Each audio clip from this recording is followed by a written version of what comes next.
Politico runs the most anti-Hurricane Harvey victim ever until Charlie Hebdo runs another one that's even worse. We'll talk about the all-female Lord of the Flies. Yes, Hollywood is doing this stupid thing. Plus, Trump talks taxes. Are we actually going to get tax breaks? We'll find out. I'm Ben Shapiro. This is The Ben Shapiro Show.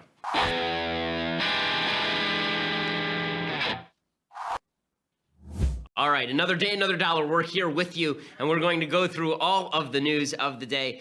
I want to talk at length about all-female Lord of the Flies because I think this is one of the stupidest things I have ever heard that does not work in any sense. First of all, there already is an all-female Lord of the Flies. It's called The View, and it blows. It's awful. But we will talk about all of the things Lord of the Flies related, plus we'll talk about Trump talking taxes and the left's bizarre reaction to Hurricane Harvey, or at least a few people on the left. But before we get to that, I first want to say thank you to our sponsors over at Birch Gold. So, do times seem uncertain and chaotic? If they don't, it's because you're not watching this show. Because the fact is the times are uncertain and chaotic, and that's why you need to invest at least some of your resources in precious metals. That's where Birch Gold Group comes in. They have a long-standing track record of continued success, thousands of satisfied clients, countless 5-star reviews, an A+ rating with the Better Business Bureau. Contact Birch Gold Group now, and you'll receive a free information kit on physical precious metals. It's a comprehensive 16-page kit showing how gold and silver can protect your savings, how you can legally move your IRA or 401k out of stocks and bonds into a precious metals IRA. This is not saying you should take all of your money out of stocks and out of bonds, but it is saying you should at least have some of your money in something that has never been worth zero and will always have value. That, of course, is precious metals. Go to birchgold.com/Ben. That's birchgold.com/Ben. You get that comprehensive 16-page kit. Plus, that lets them know that we sent you. birchgold.com/Ben. They're the folks I trust to invest in precious metals. Okay, so I'm really eager to talk about this all-female Lord of the Flies thing and why it's so stupid, so I really want to get to that. But before I get to that, I first want to talk about this cartoon that came out in Politico. If you want to know why there's a cultural divide in this country, it's because even the things that ought to bring us together can still be used to tear us apart. Okay, here is a cartoon that came out yesterday from Politico. The author, the creator of this atrocity, his name is Matt Worker, I believe, and if you can't see it, what it shows is a helicopter with the U.S. logo on it, trying to rescue a guy. The guy is obviously supposed to be a Texan, right? And he is sitting there in a shirt that is a Confederate flag and a cowboy hat and boots. For some reason, his jeans are tucked into his boots. I've never met a Texan who actually tucks his jeans into his boots. But in any case, he's there in a basket, and next to him is a flag that says, "Don't tread on me," as he's being picked up from the waters. And then the guy is shouting, "Angels sent by God." And then there's a house next to him, and the water is up to the roof of the house. And on top, there is a sign that says secede, like Texas secede. And then a little girl on top of the roof, and a rescuer who is trying to put a life jacket on the little girl, and it says, actually Coast Guard sent by the government. So not angels sent by God, Coast Guard sent by the government. There are so many things wrong with this idiotic comic that it's almost impossible to hit them all. Number one, let's begin with the caricature of religious people, this angel sent by God routine. Okay, this is so intensely stupid, I can't even tell you. The reason this is so intensely stupid is because religious people don't actually believe that angels are going to save them from the water. They believe that human beings can sometimes act as instruments of God's will in saving them. Okay, there's a very famous religious joke. Every religious person knows this joke, but for those who are not religious in the audience, this is something religious people tell. This is a religious person joke, okay? Here's the joke. Isn't that good? But here's the joke. Okay, the joke is there's a flood, and there's a guy who's trapped in the flood. And so he prays to God, and he says, "God, please send me help." And next thing he knows, a car drives up and says, "Hop in, dude. It's time to get out of here." And he says, "Listen, I've talked to God. God is going to send me help." So the car drives away. Next thing that happens, a boat comes up, and the guy in the boat says, "Jump in." And the religious guy says, No, I've prayed to God. God will help me." So the boat motors away, and here comes a helicopter, and the helicopter comes and says to the religious guy, "Dude, jump in," lowers the rope to him. He says, No, God is going to save me. So naturally, he drowns. And then he goes up to heaven, and he says to God, "Hey, I prayed. Where were you?" And God says, "I sent you a boat, I sent you a car, a boat, and a helicopter." What do you mean, where was I? Okay, that's how religious people actually think of this sort of thing. So this idea that it's angels sent by God, like they don't understand that it's actually the Coast Guard. It can be both the Coast Guard and also human beings can act as angels in times of need. In fact, little known fact about Hebrew that our non-Jewish friends probably don't know, the word for angel is malach in Hebrew. The word for messenger in Hebrew is malach. So human messenger and angel are the same exact word in Hebrew. Okay, so it just demonstrates there's an identity here. Human beings can act as messengers of the Lord, even when they are acting in pursuit of their everyday duties. So this idea that we're all just a bunch of religious morons is ridiculous. Second of all, the idea that this guy's wearing a Confederate shirt, and that means obviously that he must be a racist redneck. It's worth noting that the precincts that have been flooded in this hurricane voted for Hillary Clinton overwhelmingly. Overwhelmingly, they voted for Hillary Clinton. In fact, the state of New Jersey voted in fewer numbers for Hillary Clinton than these districts did by percentage. So it was a bunch of Democrats getting hit by this hurricane. So they're ripping on the people of Texas as though they are uniformly Trump voters. Not even true. Okay, finally, when it says it's the Coast Guard sent by the government, how dare people in Texas think that they want to secede? Okay, let's be clear about this. The vast majority of resources that are being brought to bear in Houston are local and state. They are not federal resources. Federal resources provide the vast minority of support. That means that even if Texas were to secede, do you think they really wouldn't have any sort of Coast Guard facilities? Texas is a very wealthy state. Texas has its own nuclear weapons in the Air National Guard. The idea that Texas is going to, I mean, they're under federal auspices, but still, the idea that Texas is going to go completely broke if it were to secede, they wouldn't be able to rescue their own citizens, is absolute nonsense, considering the people who are actually rescuing their citizens are folks who are working for the state of Texas. And just because you believe in state sovereignty, just because you believe in state power under the Constitution, does not mean that you're against the government helping you out with your own taxpayer dollars. I mean, that's why we pay for fire services. This is why we pay for the police. So this cartoon is so stupid in every way, but what it's really designed to do is suggest that Texans are just a bunch of loon bags who don't understand the beauty of government. If they just understood the power of government and the beauty of government, then they would get behind a bigger, stronger government and spend more money, and they wouldn't be these crazy Trump voters that they are. That's what this cartoon is supposed to mean. It's cruel, it's nasty, and it's stupid all at once. It's especially stupid because the fact is that how are Texans acting during this? They're not sitting around waiting to be rescued. This is a picture tweeted out by a radio host named Michael Berry. This is the 12. This is a picture of a bunch of people in Texas in line. Can we grab that? It's okay. There it is. Okay, so you can see this giant line of people. Is that giant line of people waiting to get services? Is that a giant line of people at a food bank? No, it turns out that these are a bunch of people in the center of Houston who are waiting in line to volunteer. Look at the size of that line. Hundreds of people waiting in line to volunteer. Those are the people that this idiot asshat, Matt Worker, is ripping on in Texas. Okay, those are the people of Texas. Those are the people who are helping each other out. Charlie Hebdo did exactly the same routine, except more blatant. Charlie Hebdo, which is, at least they're equal opportunity offenders. They went after Muslim, Mohammedan, and Islam in such a way that they ended up as the target for a terrorist attack a few years back, as you recall. Charlie Hebdo ran a cartoon that showed a bunch, it says, Dieu existe. I don't speak French, so I assume that means God exists.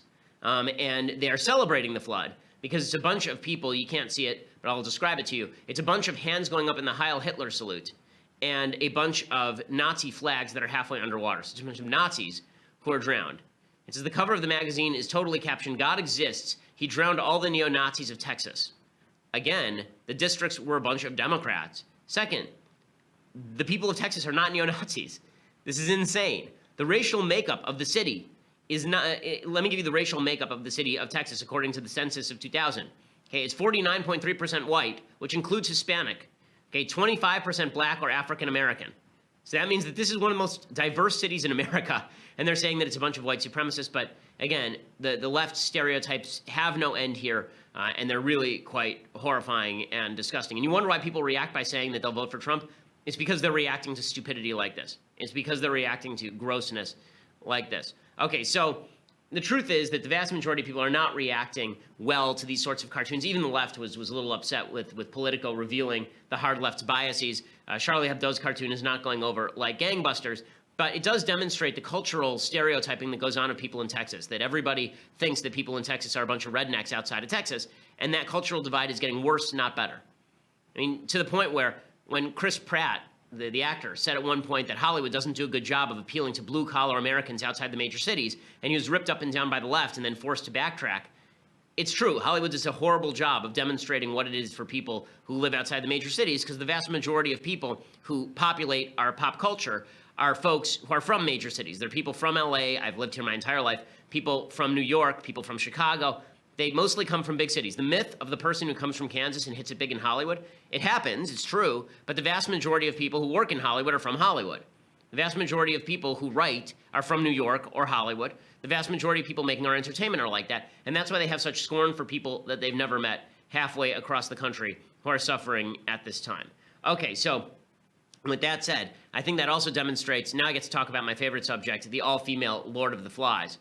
Before I talk about all-female Lord of the Flies, however, I want to say thank you to our sponsors over at Upside.com. So if you are traveling and you need a ticket fast and you're traveling for business and you want to save a lot of money, the best way to do it is Upside.com. You can look for the exact flights that you need, plus big names hotels you want to stay at. You can buy them separately or you can bundle them together. You can even add a ride. When you bundle, you save more money. But not only do you save more money, you also get a gift card to Amazon.com. So the way that it works is that you register over at Upside.com, and then when you register at Upside.com, you end up saving a bunch of money, and there's on your account, the Amazon gift card will pop up. They have expert navigators who are always available 24/7 through phone, chat, social, and email to help at any time. They have concierge-level service, second to none. It's not like one of these other websites where you go there, you buy the ticket, and you never hear from the people again, and you can't find anybody when you need to, and you're totally screwed if something goes wrong. Upside.com gives you the VIP treatment while you're still paying the low prices. Again, you save the money, your company saves the money when you buy the tickets, and then on your account pops up the Amazon gift card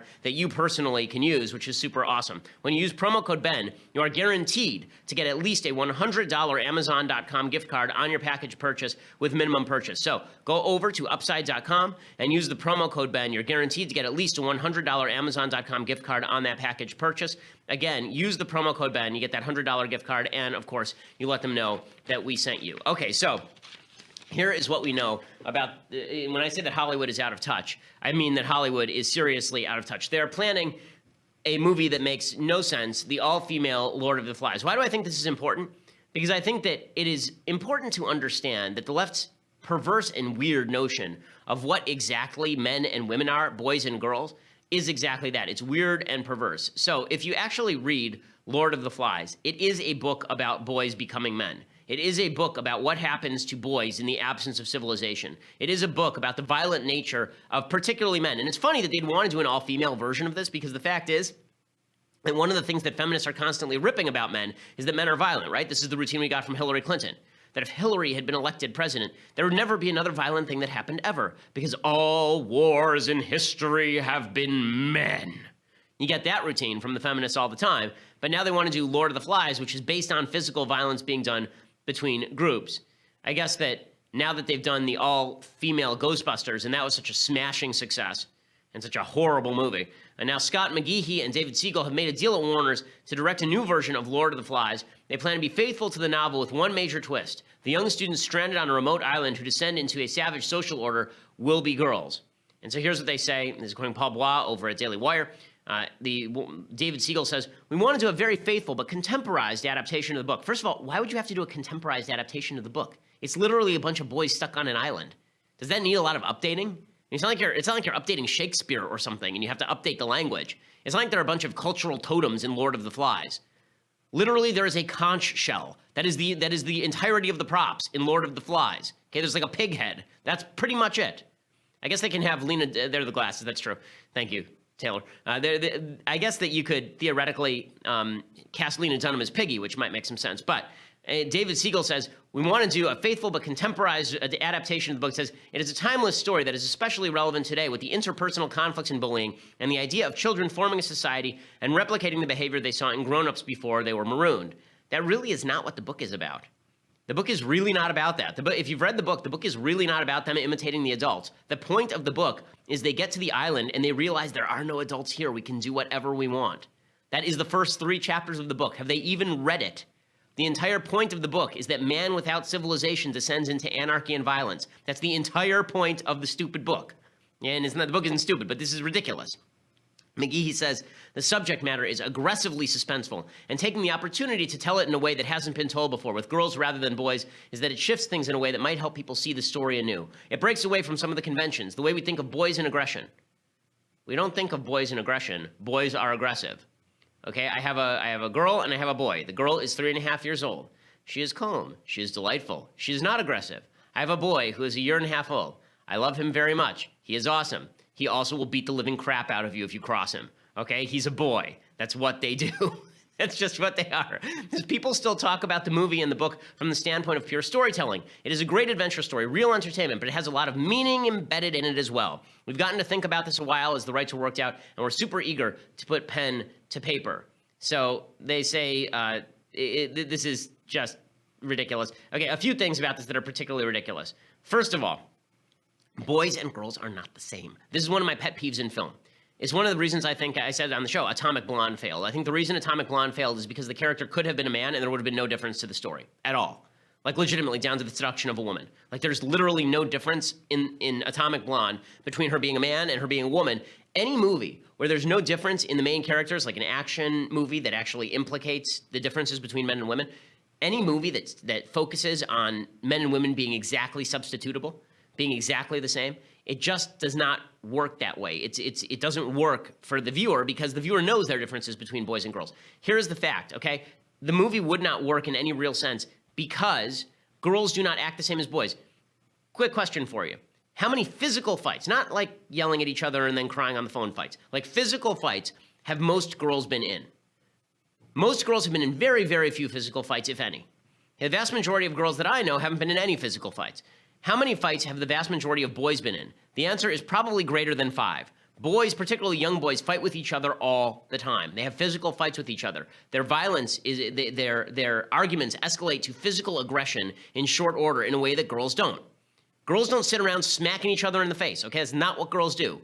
When I was in law school, there was a group of guys who would legitimately go to bars, get drunk, and sock each other in the balls. This was like their way of having fun. Okay, the idea that girls, like, I've never heard of girls doing this. Okay, guys are much more aggressive than girls, which is why guys join the army and murder each other. This is why the vast majority of murderers in every culture in history have been men. The idea that women and men are exactly the same is stupid. They don't even group the same way. You know what would happen if a bunch of girls got stuck on an island together? First of all, they would actually share and talk about their feelings because they like that stuff. Guys don't like that stuff. Half of the beginning of Lord of the Flies is the guys don't want to share feelings, and Piggy wants to share feelings, so they murder him. Okay, so that's legitimately what happens in the book. If a girl tries to share her feelings in an island with a bunch of other girls who are just shipwrecked, they will sit around and bond over this. That's what they will do. Okay, beyond that, girls don't tend to break into giant groups. They don't break into giant tribes. There have been studies that have shown this. There was one from the National Institute of Health that came out just recently. And what they found is that girls actually like to get together in sort of best friend forever circumstances. They have a very close-knit circle of friends, right? They have girls will have their best friend, and that's it, right? Guys will get together in packs, and then they roam around in packs. That's what they do. Because guys are basically just chimpanzees, like male chimpanzees. They walk around in packs. That's what happens in Lord of the Flies. They break down into packs, and then they fight each other. Because men are looking for physical safety from other men, and so they band together to provide that physical safety for one another. Girls, in the absence of guys, are not deeply worried about other girls physically attacking them, and so they only need somebody with whom they can spiritually and mentally bond. That's what they are looking for. This is why guys don't understand girls and girls don't understand guys. When guys get angry and when guys get upset, guys get silent. When girls get angry and upset, they get very talkative. Okay, girls actually want to talk about their feelings. They want to talk about what's upsetting them. Guys tend to go quiet, and then girls are like, why won't you talk to me? It's like, because this is what guys do. Guys and girls are largely, this doesn't mean every guy and every girl. These are generalizations, but these generalizations exist for a reason and are scientifically backed. Okay, there's a study conducted by researchers at the National Institute of Mental Health and Georgia State University, and what they found is that girls, again, like to get together in one-on-one relationships with BFFs, and boys are more attuned to group dynamics and competition. That's not something that girls are that interested in engaging in. Beyond that, boys don't like sharing, right? Girls like sharing. Okay, this is according to the APA, the American Psychological Association. Quote, research has long shown that boys are less likely to disclose thoughts and feelings with one another than girls are. Popular psychology had posited that boys' reticence to talk about feelings was a fear of being embarrassed or ridiculed by peers. But new research in press at child development suggests differently. Rather than feeling embarrassed, it finds, boys perceive that sharing is simply a waste of time. Yes, this is correct. This is what men think. When people want to share feelings, we're like, shut up. No one cares. Okay, when girls want to share feelings, they think sharing feelings makes social bonds stronger. Girls are right on this and guys are wrong, but guys are right that if you spend all your time sharing your feelings, nothing gets done. Okay, but this is why you have societal breakdown in Lord of the Flies, because it's not a bunch of guys sitting around and talking about how sad it is that some of their friends just drowned and how they wish they could get back to civilization and how much they miss their parents. It's a bunch of guys going, I don't want to talk about that crap. Let's go kill a pig. right? That's what Lord of the Flies is. So the reason I'm upset about this is, once again, Hollywood is trying to promote this idea that boys and girls are the same. Boys and girls are not the same, and people who say that boys and girls are the same are super, super stupid in every possible way. Boys and girls are not the same. Boys can't become girls. Girls can't become boys. There are some boys who tend toward more feminine behavior and some girls who tend toward more masculine behavior, but on the whole, there are massive differences, and just plopping girls into boys' roles doesn't do the trick. It's so annoying. I mean, can you imagine, like, how about an all-male beaches? Right? I mean, as long as we're going to be just substituting sexes, how about we just do all-male beaches, you know, with like Bette Midler? How bad would that movie be? Right? About as bad as an all-female Lord of the Flies. Like, do you really want a movie that has in it Bette Midler and Barbara Hershey and Mayim Bialik, and then instead you have like Arnold Schwarzenegger and Sly Stallone? They're just sitting around talking about their feelings, and then there's a picture on the piano of Arnold Schwarzenegger and Sly Stallone in the poster for the film. Yeah, I didn't think so either. God, people, can we understand that human beings like watching human beings act like the actual human beings that they see in real life? They don't want women who act like men. It's one thing, this is not to say women can't be action stars, right? If you watch Aliens, then you see Ripley, right? You see Sigourney Weaver picking up the mantle of what could be a male action part, but the whole point is because everyone else is dead and there's no one there to save her, right? She has to fulfill that role. This happens in real life too, and that's why it rings true. Linda Hamilton in Terminator 2, she's also forced into the circumstance. Like, the transition between Linda Hamilton in Terminator 1 and Linda Hamilton in Terminator 2 is really fascinating. In Terminator 1, she's a very feminine character who's being protected by this guy who has come to protect her unborn child, right? Protect her from being murdered. And so she's a very feminine character. In Terminator 2, there's no one there to protect her, and so she has to step up and do it herself. That's not the same thing as saying that Linda Hamilton in Terminator 2 should have been Linda Hamilton in Terminator 1 and told the guy who came back from the future to go screw himself, she can protect herself. That'd be a dumb movie. No one would watch that movie because it'd be stupid. Okay. Meanwhile, on a less light note, President Trump traveled to Missouri yesterday to talk about taxes. I want to talk about that. But first, you have to go over and subscribe. For $9.99 a month, you get this podcast live, this magical, unbelievable, indescribable podcast live.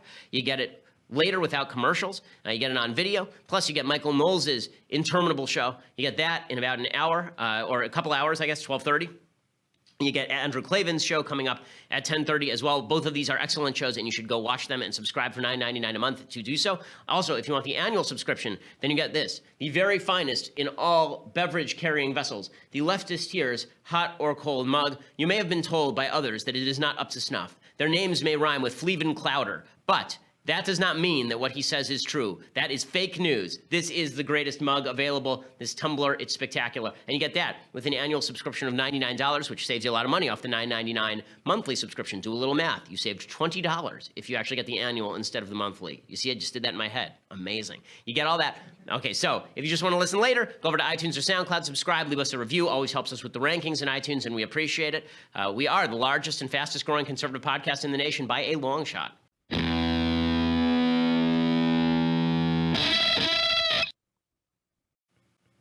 Okay, so President Trump was on the campaign trail yesterday. I mean, that's basically what it was. He went over to Missouri and he gave a speech about taxes. Now, a lot of people on the left were very upset about this notion that Trump was talking taxes in the middle of the hurricane. I know people on the right did some of the same stuff with Obama.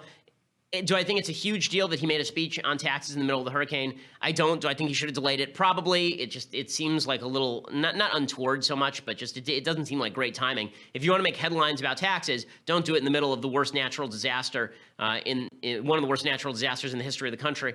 But do I think it's a huge deal? I really don't. Trump demonstrated some of that fabled empathy that the media says he has none of in his speech in Missouri. Here's what he had to say. I was on the ground in Texas yesterday to meet with Governor Abbott, who is doing, by the way, an incredible job, and local officials so that we could coordinate the very big and unprecedented federal response. In difficult times such as these, we see the true character of the American people, their strength, their love, and their resolve. We see friend helping friend, neighbor helping neighbor, and stranger helping stranger. And together, we will endure and we will overcome. Okay, all of that's fine. I don't see a huge problem with any of that. And of course, everything that he is saying there is fine and good. There are people saying he seems insincere. I hate this kind of analysis. I think it's really dumb. This kind of stuff where it's like, oh, we're going to read his brain. Okay, there's not like a huge amount of stuff to read there in any case. The idea that we're going to sit around reading, his emotions on Hurricane Harvey, I just find absolutely asinine. Okay, and then he gets into the real tax reform talk. And I'm going to explain what I think is right and what is wrong here. He says that this is the opportunity to deliver real tax reform, and he's committed to working on it. So this is our once-in-a-generation opportunity to deliver real tax reform for everyday, hardworking Americans. And I am fully committed to working with Congress to get this job done. And I don't want to be disappointed by Congress. Do you understand? Okay, so he's ripping on Congress, which is fully his prerogative. I think that it's actually not a bad thing for him to be ripping on Congress. McConnell and Ryan didn't get the job done on health care, but once again, what you're going to see is that Trump is running into some serious problems here because he doesn't know specifics and he doesn't care about specifics. Just as with healthcare, he seems to be laying out these broad guidelines and then suggesting that Ryan and McConnell have to hash them out themselves. They've proved themselves incompetent at that. That means that Trump actually has to get his hands dirty. This is the problem with having someone who legitimately is not only not a policy wonk, he doesn't even have a bunch of people who surround him who are real policy wonks on taxes. Like, who's going to pitch this thing? Jared and Ivanka? Who's going to pitch this thing? Steve Mnuchin, who is a Democrat until 5 minutes ago? Gary Cohn, who's still a Democrat, as far as I know? So some of the stuff that he says about taxes, I think, is correct. I mean, he talks about getting rid of loopholes and complexity. He talks about lowering the competitive tax code. This is clip 4, where he talks about getting rid of some of the upper tax brackets on corporate tax rates. Second, we need a competitive tax code that creates more jobs and higher wages for Americans. It's time to give American workers the pay raise that they've been looking for many, many years. Okay, so again, that's about right. I mean, everything he's saying there is correct. We do have some of the highest business rates among developed nations. It's the average business tax rate has fallen, as Trump says, from 45 to 24% in developed nations, and we are at 35%. Corporations pay a lot less than that in their effective tax rate, but that's because they're doing what everyone does. They're taking every deduction. They're moving jobs offshore. They are moving their money offshore. They are reverse merging with companies outside the United States. They don't have to pay American tax rates. So yes, we have to do all those things. He talks about his sort of theory of how we're going to bring about economic growth with tax cuts. Here's clip 5. We will lower taxes for middle-income Americans so they can keep more of their hard-earned paychecks, and they can do lots of things with those paychecks.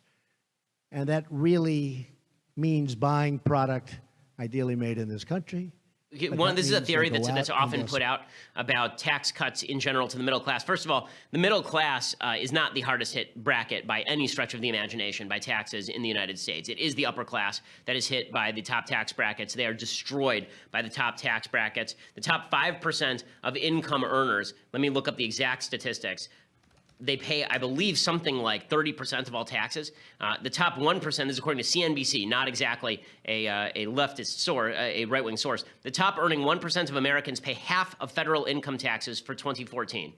Okay, that's a pretty astonishing statistic. They will pay 45.7% of all individual income taxes in 2014. That is up from 43% in 2013 and 40% in 2012. The bottom 80% of Americans are expected to pay only 15% of all federal income tax. So the idea that it's the middle-class tax cut that boosts the economy is not true. What boosts the economy is people who have money to invest in the creation of new products and services, actually doing that and creating jobs. Right? We here at the Daily Wire have created an enormous number of jobs. Why? Because we have funders who are billionaires who decided to invest that capital in building a new company and trying to generate more profit. And in generating that new profit, that has made people who work for the company more wealthy. It's made people who work for the company more employed. All of this is how economics actually works. No one has ever worked for a poor person. It doesn't work that way. You don't get hired by a poor person. Even middle-class people, it's good that they should have more money in their pocket that they earned, just as a moral principle. But the way that economics really moves forward, the reason you have better products and services for the same dollars you used to spend on an iPhone 3, you're now spending on an iPhone 7, is because there are people at the top who are actually directing those funds toward investment, not just directing those funds toward the buying of things, right? There's actually a Keynesian view that Trump is espousing there of taxes. And Trump is using the tax issue to stump against Democrats. Here's Trump bashing Claire McCaskill, who's the senator from Missouri. So we have no choice. We must lower our taxes. And your senator, Claire McCaskill, she must do this for you, and if she doesn't do it for you, you have to vote her out of office. The problem here is that Trump is not really going to take a leadership role with Congress, which is what he needs to do. He was elected on the back of the idea that Paul Ryan and Mitch McConnell are untrustworthy. They need to be led around like dogs with a leash, okay? They cannot be allowed to run the show. And yet Trump has basically abdicated and said to them, you guys handle it, and I'll just go out and stump for it. I don't think that's going to work here. I don't think that that's going to be an effective tactic. There are a bunch of people who are Trump supporters who are upset with him that if he's going to use his political capital, why is he using it on tax cuts in the first place? Ann Coulter has been going after Trump very hard. She says this is a tone-deaf speech. Why is he paying attention to Wall Street? Why is he paying attention to all of this? We'll explain why corporate tax rates need to come down in a second. But a lot of his base is not particularly concerned with this. And Republicans in Congress, it's a question as to whether they're going to get this together. Senator Mike Lee from Utah, he said, listen, if we don't get tax reform, we're dead. Of course, Republicans had been saying the same thing about Obamacare repeal, and they didn't get that either. The American people elected us expecting us to repeal Obamacare and bring about tax reform. We haven't repealed Obamacare. If we don't get tax reform done, we're dead. We might as well fold up our tent and go home. Okay, well, they keep saying that, except for the Democrats continue to suck at their jobs, so it almost doesn't matter what Republicans do in any of this. They can continue to stink at their jobs, and nothing major will happen. Now, what's interesting is that the Democrats, in stinking at their jobs, have come down along two lines. One version of the Democrats, they say, let's hold our fire. Let's keep our powder dry. Let's wait till Trump makes a big boo-boo, and then we can jump on him with both feet. And the other group of Democrats are the people who are still rabid over the last election, and they are interested in tearing down Trump every day. Dianne Feinstein, who's a much more clever Democrat than most of them, she's my senator out here in California. I think she's a garbage senator, but she's a clever woman. And here's what she had to say about President Trump that kind of shocked her own constituents when she was doing an event out here in California. Look, this man is going to be president, most likely for the rest of this term. I just hope he has the ability to learn and to change. And if he does, he can be a good president. And that's my hope. Okay, so she said she hopes he's a good president. This is anathema for a lot of people on the left, but she's smart. By saying this, it allows her to draw distance from him when he actually does something wrong. It sounds like she's propping him up, but she's just going to kick that crutch away as soon as it becomes convenient to do so. This is the smart version of what Democrats are doing. Here's the dumb version of what Democrats are doing. Richard Trumka, the head of the AFL-CIO, says that he would support Trump, except that Trump's a horrible, terrible, no good, very bad racist. You had two factions in the White House. You had one faction that actually had some of the policies that we would have supported on trade and infrastructure, but they turned out to be racist. And on the other hand, you had people who weren't racist, but they were Wall Streeters. Okay, so the idea that all the people he was trying to do business with, they were all a bunch of terrible, horrible racists. Again, it's kind of funny hearing this from a lot of these unions like the AFL-CIO. There are major union issues in the first part of the 20th century, and most of the 20th century, actually, in which the unions would not allow black people to join because they was considered a union against a lot of the freed slaves who were going to swamp the labor market. That's what the union was designed to do, actually. For example, the Pullman car strike in the late 19th century was designed to keep black people out of jobs. So it's funny to hear the unions talk about their lack of racism. Okay, so I want to get to some things I like and then some things I hate, and then I want to get to the big idea today, because today is a Thursday, which means we talk about a big idea. Okay, so let's do some things that I like. So the thing that I like today, I've been talking philosophy all week. I stumbled on this new podcast that's been featured over at iTunes, and I really, really enjoy it. It's called Philosophize This, and the guy who hosts it is not a university professor. His name is Stephen West. He is a guy who really knows how to bring the philosophers sort of down to root level. You don't have to have a PhD in order to listen to this podcast and understand it. He goes through all of the major philosophers, discusses their major views in a really user-friendly way. I really enjoy this podcast. I think that it's really terrific. I actually reached out to him, and it was it was kind of funny. I reached out to him just to tell him I enjoyed his work. I do this a lot with folks whose work I enjoy. And he actually wrote back and said, I listen to your show too. I'm a big fan. So thanks, Stephen. I appreciate it. Go give it a listen. It's a really good education. And if you look at the episodes, then you will see that he goes through everything from Marx. Right now he's doing the Frankfurt School, actually. So that's pretty fascinating. He's talked about Ayn Rand. He's talked about Sartre. He's talked about Aristotle. He goes all the way back to the beginnings of Western history. He goes into Eastern philosophy, talks about Heidegger. I mean, it's really eclectic, and he's done a really good job, I think, popularizing what are some pretty abstruse philosophies. As I said yesterday about reading some of these philosophers in their original language, or at least translations, is that most of them are really crappy writers. A lot of them really don't know how to write very well at all. And so sometimes you're better off hearing a good summary from somebody who's read them and understands them, and that's what this podcast is. Highly recommended. Philosophize this. Okay, other things that I like. So as you recall, there was a white supremacist neo-Nazi guy named Christopher Cantwell. You remember him. We talked about him after the Charlottesville attacks. There was tape of him talking to this reporter from Vice with enormous glasses, in which Christopher Cantwell described his point of view on life. I'm here to spread ideas, talk, in the hopes that somebody more capable will come along and do that. Somebody like Donald Trump, who does not give his daughter to a Jew. So Donald Trump, but like more racist. A lot more racist than Donald Trump. I don't think that you could feel about race the way I do and watch that Kushner walk around with that beautiful girl. We're here obeying the law. We're doing everything that we're supposed to do, trying to express opinions. And the criminals are over there getting their way. And that is a foundational problem with our society. And whatever you think of my opinions, that's going to be something that puts you in danger. Yeah, and that is because this city is run by Jewish communists and criminal. That's exactly what it is. So you're the true nonviolent protesters. Okay, I'm so not even saying we're not. nice guy, really just a charming fellow. So yesterday he did an interview with the Daily Beast, and here's what he said. When I come down here for a permitted demonstration championed by the ACLU, where the police are supposed to be clearing our enemies from our path, and then I find myself involved in a riot facing 20 years in prison, I got emotional, shockingly enough. 1 minute I'm an effing white supremacist terrorist, and the next minute I'm an effing crybaby. I'm a GD human being. So the reason that I put this in things I like rather than things I hate is because I think there is something to this. When I say there's something to this, I don't mean that he's a victim. I mean that bad people are human beings. We have a tendency as human beings to take people who we think are absolute crap human beings and say, that's a monster. That person's a monster. You notice on the show, I never call people monsters. The reason I don't call people monsters is because monsters don't exist. Okay, there are evil people, but they're still people. And the reason that's an important distinction is because we should all recognize that deep down in the cockles of our little hearts, we all have the capacity for evil, which is why we have to constantly be examining ourselves. Are we doing things because we think that they are actually forwarding good purposes? Are we treating people as means rather than ends? Are we looking at the world in the most rational possible way? Or are we attempting to just justify our own nasty biases about other people in order to justify the actions that we take?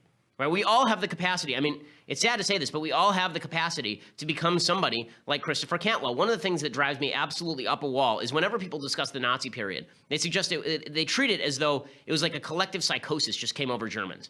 Like they were just sitting there one day and then boom, a miasma of insanity hit the German people and they were all Nazis murdering Jews.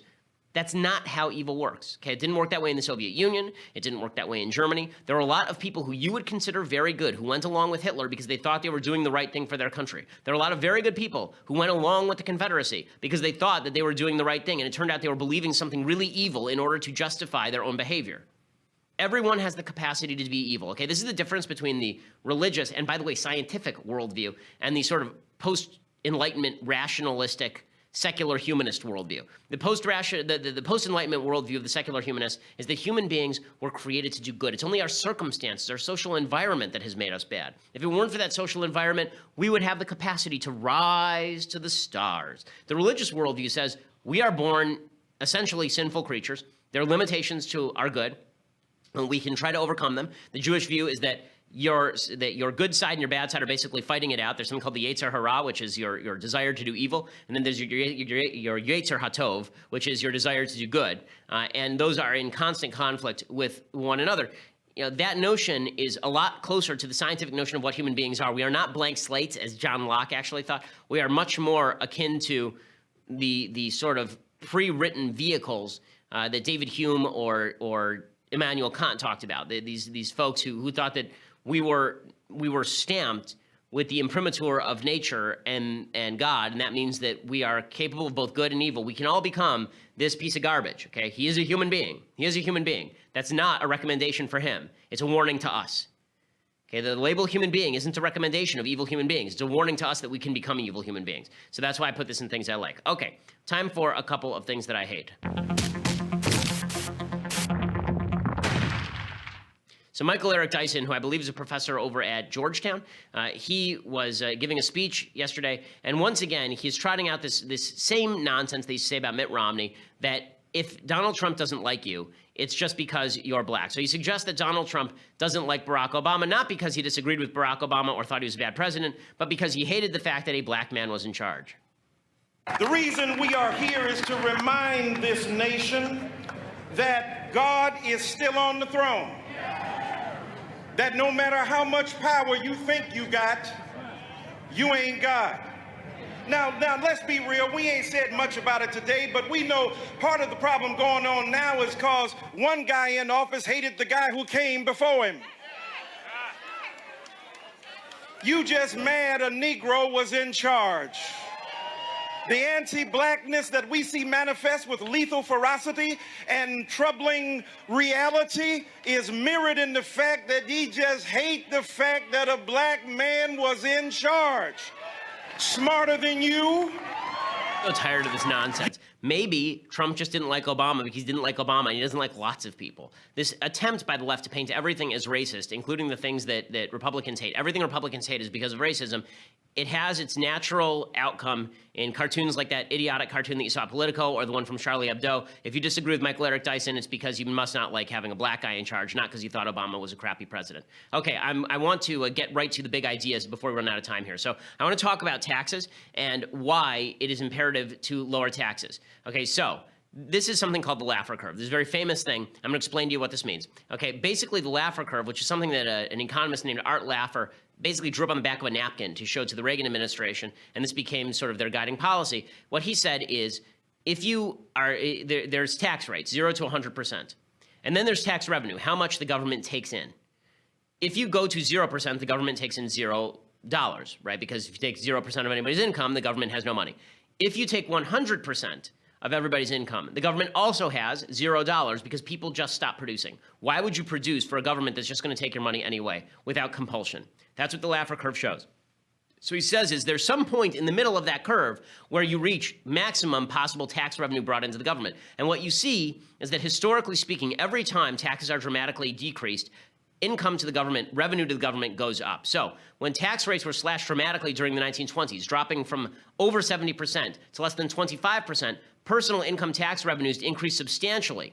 Revenues rose from $719 million in 1921 to $1.164 billion in 1928, an increase of 61%. In the 60s, same thing. John F. Kennedy lowered tax rate reductions, moved the top tax rate down from 90% to 70%. Tax revenues climbed from $94 billion in 1961 to $153 billion in 1968, an increase of 62%. Still 33% increase after adjusting for inflation.